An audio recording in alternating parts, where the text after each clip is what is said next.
Buenos días, hoy es viernes 4 de junio del año 2021. Transmitimos desde Cuenca, Patrimonio Cultural de la Humanidad.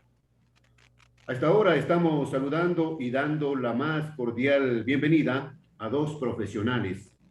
Ellos son el biólogo Juan Manuel Aguilar, docente investigador de la Universidad de la SUAY, y al ingeniero Andrés Buccelli, director ejecutivo del Centro de Ingeniería y Manejo Ambiental Sustentable. Señores, buenos días. Gracias por aceptar la invitación, preocupados por el tema de la naturaleza, de lo que sucede en nuestra querida cuenca patrimonial. Ayer hice una entrevista con dos profesionales también para conocer sus puntos de vista sobre estos temas delicados, sensibles.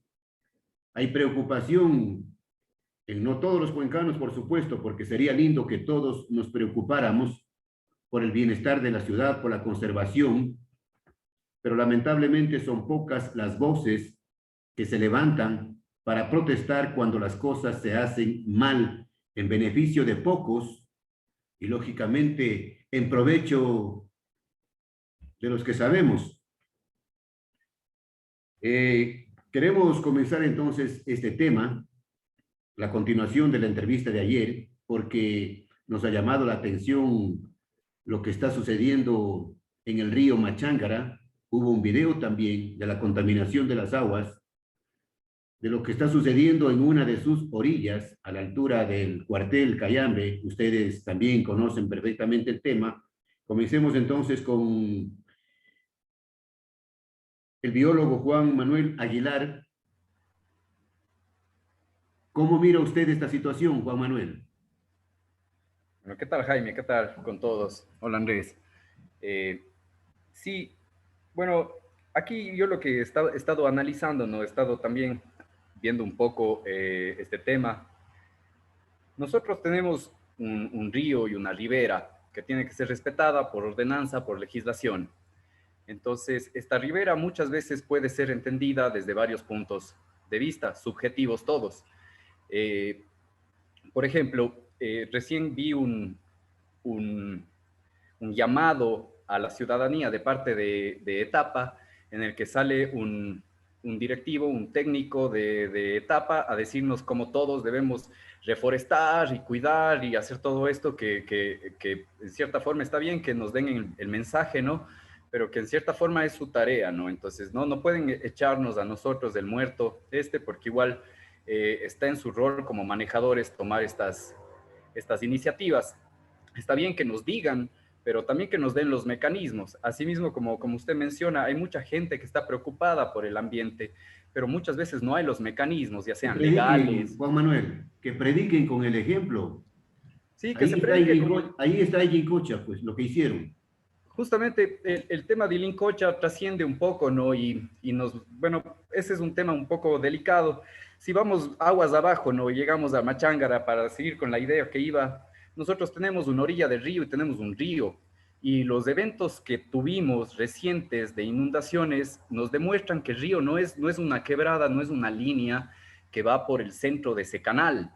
Incluso en esta publicidad de Etapa nos dicen los ríos no son canales de agua, ¿no? Los mismos de Etapa, que yo espero que en algún punto comiencen a tener coordinación con la municipalidad y los tomadores de decisiones para que podamos, como que la idea que tiene este técnico de Etapa se plasme en las actitudes que estamos tomando, ¿no? Entonces, si no son canales y si no es solo esa línea por donde pasa un mes al año un poco de agua, el mes más seco, sino es un ecosistema dinámico, nosotros tenemos que considerar a la orilla muy probablemente hasta donde llega la creciente promedio en todos los años. Esa sería la orilla verdadera del río. Y a partir de ahí nosotros tendríamos que contar los 30 o 50 o 100 metros que dicte la ordenanza de acuerdo al cuerpo de agua que estemos tratando.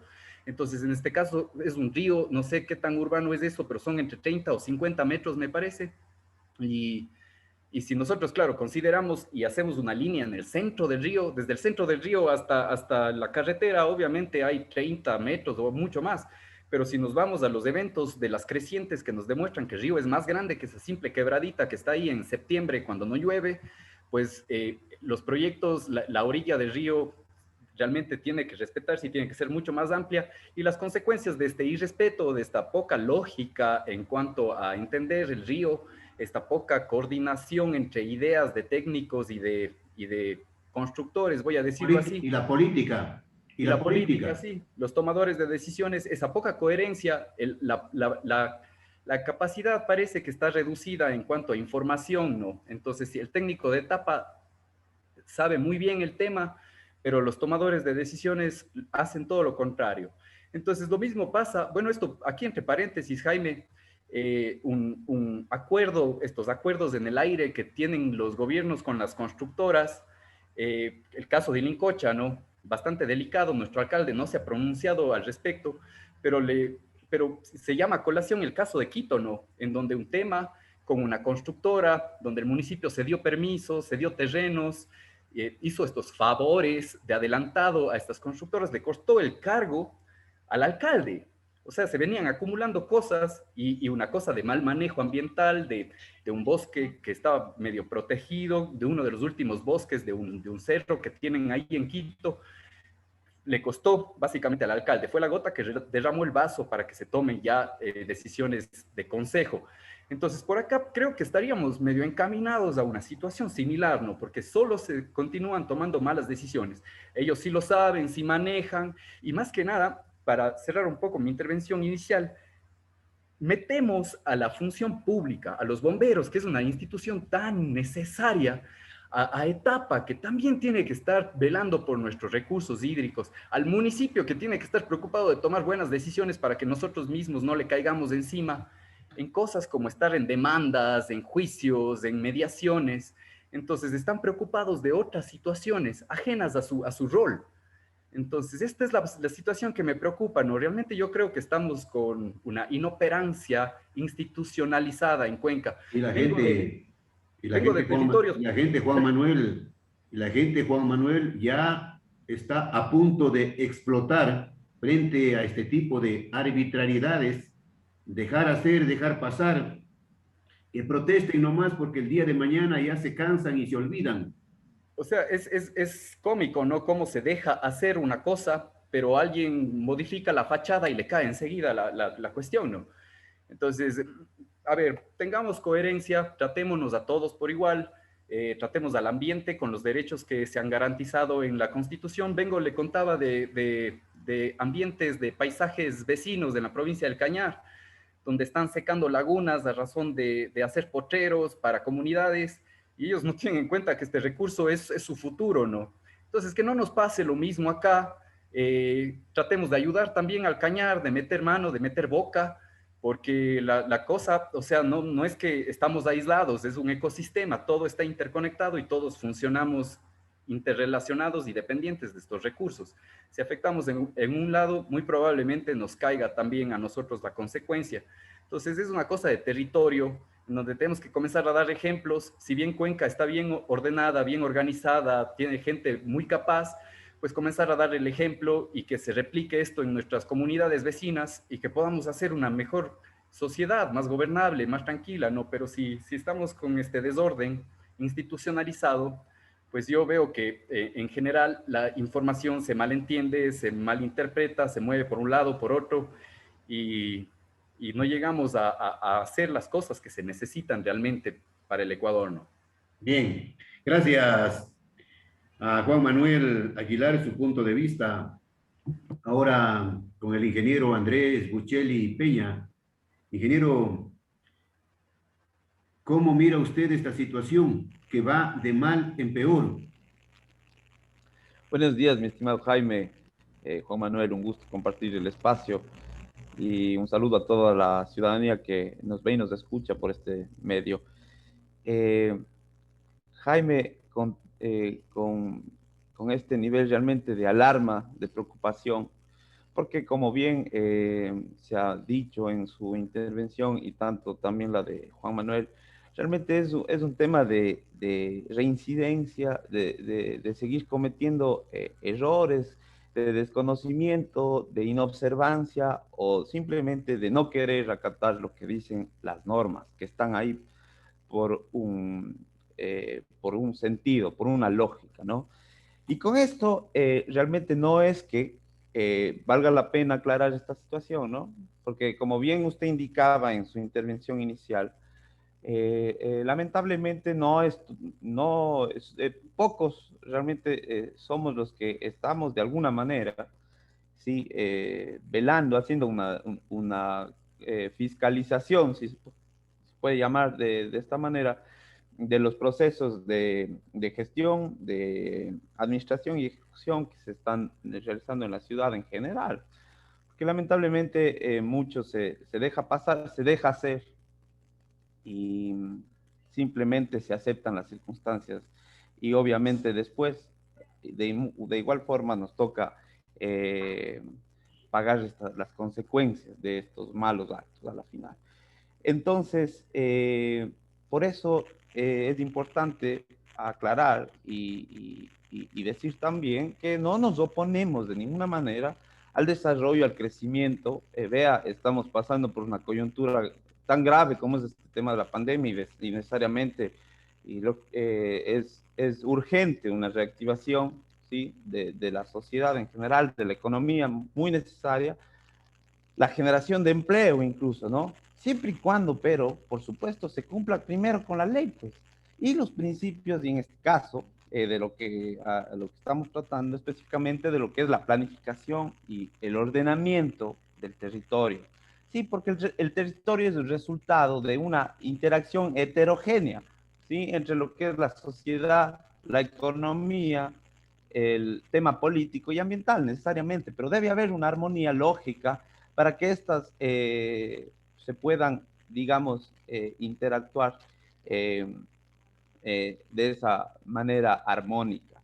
¿Sí? Entonces, si no entendemos primero esos principios, si desconocemos lo que dice la ley, y no observamos y no aplicamos en todo lo que se ejecuta, eso no es construir ciudad. Eso es simplemente hacer propaganda política y hacer un trampolín digamos, en beneficio particular y velando simplemente por temas personales y no de colectividad, como hemos dicho ya muchas veces. Vea que este caso en particular del proyecto de la extensión de la Avenida del Migrante, ¿sí? En esta zona del cuartel Cayame, me parece, del Machángara. Realmente trajo una preocupación muy eh, importante. ¿Y por qué? Vea que, como yo decía en un inicio, no negamos las necesidades sociales incluso, las necesidades técnicas de tránsito, de movilidad, que todos estamos con el derecho de que sean atendidas, por supuesto. Y eso no quiere decir que vayamos por encima de la normativa y además ir respetando el derecho que constitucionalmente le corresponde a la naturaleza. En este proyecto específicamente, a grandes rasgos, usted mencionaba y ayer también intervenían profesionales respecto al tema, ¿no? O hay, más bien dicho, una intervención en la cual se ha tomado, y por qué digo esto, y lo voy a sustentar, ¿por qué digo se ha tomado el margen de la orilla? Porque si no, revisemos lo que dice el artículo 64 de la Ley de Recursos Hídricos, Uso y Aprovechamiento del Agua, que dice, específicamente determina que el margen de protección, ¿sí? de las orillas de los ríos es de 100 metros. Dígame usted, Jaime, si es que en ese proyecto hay 100 metros de retiro del margen de protección. Pero si no, vamos y constatemos in situ, porque lo hemos hecho. Además, le digo, ¿no? Después se dice también, además sí sorprende y vale la pena aquí decir que hay profesionales incluso de una u otra manera inmersos en el proyecto y tales, como digo, ¿no? Siempre acorde a las necesidades particulares, digamos que lo defienden de alguna manera. Se ha dicho que, por ejemplo, ahí era una especie foránea o extranjera, que el eucalipto causa desertificación del suelo, etcétera, etcétera. Acordémonos que estamos hablando de aproximadamente 2.300 árboles que han sido talados, pero no solo son los árboles, también hay remoción de la capa vegetal. Lógicamente es un proyecto de infraestructura civil. Como ya dije antes, hay evidentemente ocupación del margen de la protección de la orilla del río establecida en la ley que mencioné. Entonces, que se trate de justificar incluso esa tala o ese aprovechamiento con solo decir que existen, por ejemplo, los permisos respectivos, el plan de manejo, estudios, etcétera. De hecho, lo existen. Existe incluso licencia. Pero ya hemos visto, pues, mi estimado Jaime, que esto no es garantía de justamente un cumplimiento o un apego a los principios de ordenamiento y planificación. Mire, usted mencionaba anteriormente el mismo caso de Licocha, o también existían licencias, permisos, estudios y todo, pero vea en lo que terminó eso, qué consecuencias. Era simplemente una obsecuencia política que después recayó como consecuencia en un atentado ecológico con un daño irreversible a la naturaleza, ¿no es cierto? Ya, gracias. Juan Manuel, hay que dar paso, hay que sacrificar la naturaleza para dar paso al desarrollo. Bueno, qué pregunta. Esas son como las preguntas de mis estudiantes. Es difícil. En teoría, el desarrollo sustentable lo que intenta y lo que nos dicen, ¿no?, los organismos internacionales que debemos hacer como humanidad es tratar de encontrar la mejor forma de llevarnos con la naturaleza, de entender que dependemos de ella, de que todos los recursos que nosotros usamos del día a día vienen de la naturaleza y que tenemos que saberlos llevar bien para que nuestros hijos o las futuras generaciones puedan disfrutar del estilo de vida que esa diversidad, que esa riqueza, que esa agua nos garantiza ahora. Entonces, si nosotros queremos garantizar para unas futuras generaciones, pues lo mejor que podemos hacer es comenzar a darle un mejor trato. Tenemos en la Constitución un elemento súper importante que es la garantía de derechos a la naturaleza. Si la naturaleza tiene derechos, solo necesita quien demande por esos derechos y todos nosotros somos capaces de hacerlo si encontramos un problema ambiental. Aquí yo he anotado algunas cuestiones no interesantes que vale la pena ir conversando también. Entonces, cuando hablamos de desarrollo sustentable, por ejemplo, y esto es un llamado de atención a los técnicos que están en sus oficinas ahorita probablemente escuchándonos, yo fui al Cajas hace unos 2 meses más o menos y visité la laguna de Ilincocha. Subí y ahí hay unos pastizales que en el plan de manejo está ordenado para que sean pastizales, ¿no? Eso tiene que cambiar eventualmente porque no hay ganado, no hay nada, ¿no? Entonces ahí tenían unas llamas. Yo entendía un poco el tema de los yamingos por la cuestión turística, un poco de manejo, ¿no? Pero luego metieron muchísimas llamas, ahora hay una sobrepoblación de llamas, ya no es tan turístico porque cuando uno sube, tengo fotografías de todo lo que yo voy a decir, nada me estoy inventando. He encontrado yamingos muertos en las orillas de los senderos por la sobrepoblación que hay, ¿no?, en este lugar. Nadie les está cortando las lanas y pusieron unos alambres de púa que yo no entendía. ¿Por qué pusieron, Jaime, en un área protegida, no? Y conversando con los guardaparques, nos reíamos y lara, toda la cosa. Pues resulta que sacaron a todos los yamingos y les pusieron alrededor del área más turística, en el plano al lado de la laguna, en Zorrocucho estoy hablando, ¿no? Y yo visité la parte alta y me di cuenta de que tengo videos, habían unas 7 potras preñadas, habían unos caballos, también con crías, todos. Estamos hablando de unos 15 caballos en reproducción.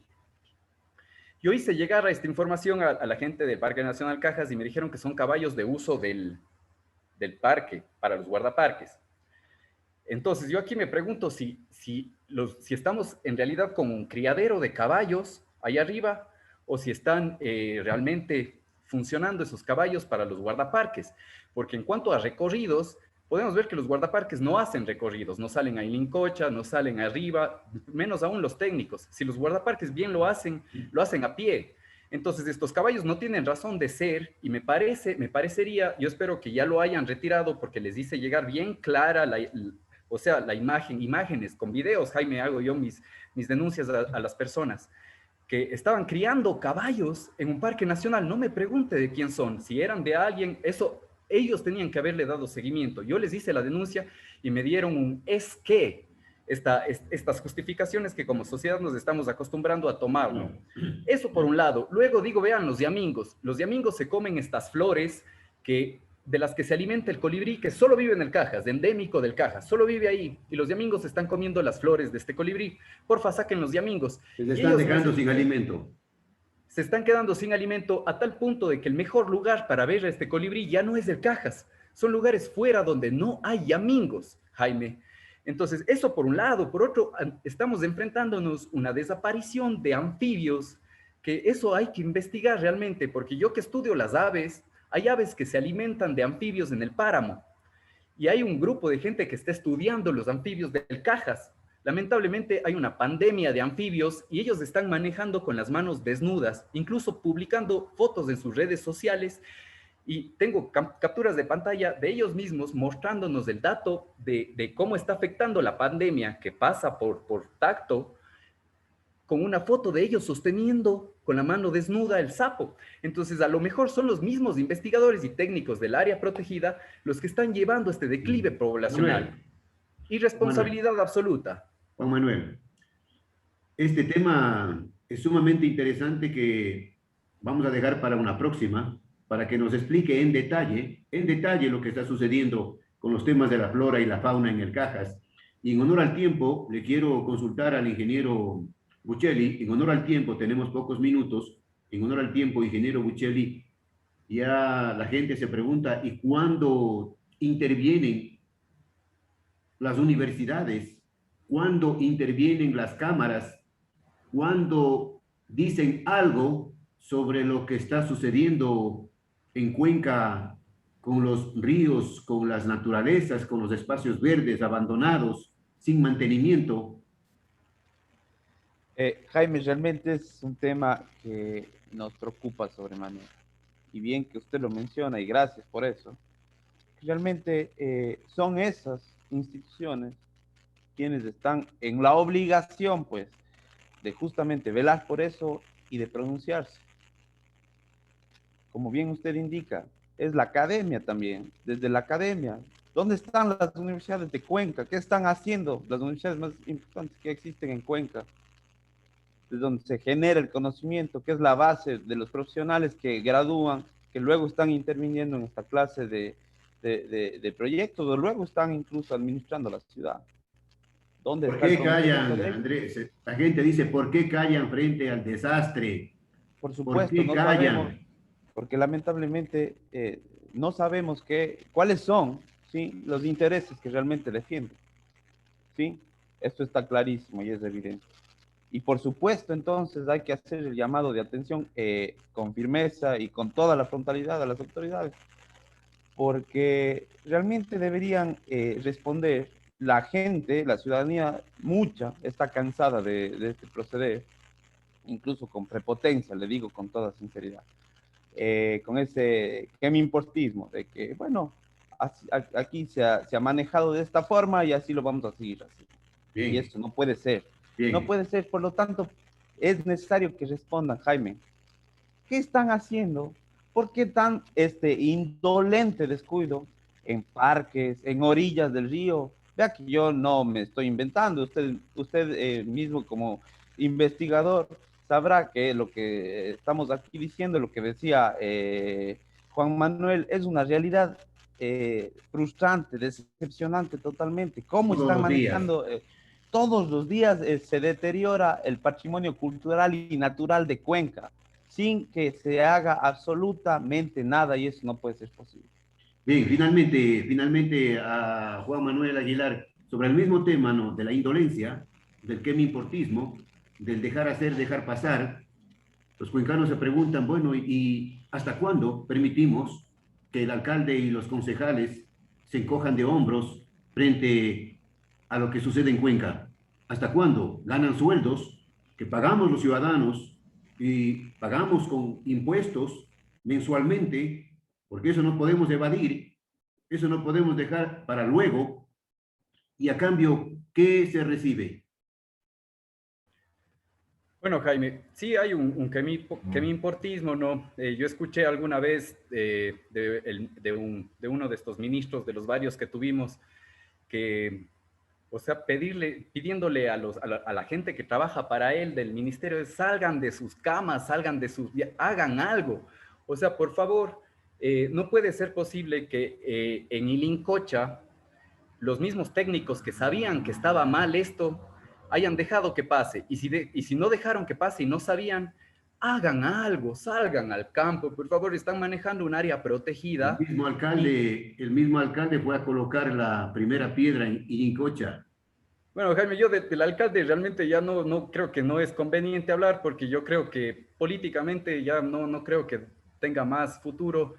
Y bueno, esperemos que no la riegue más porque creo que hay mucha gente que está a punto ya de tomar iniciativa, ¿no? En cuanto a presionarle en otros sentidos. Bien.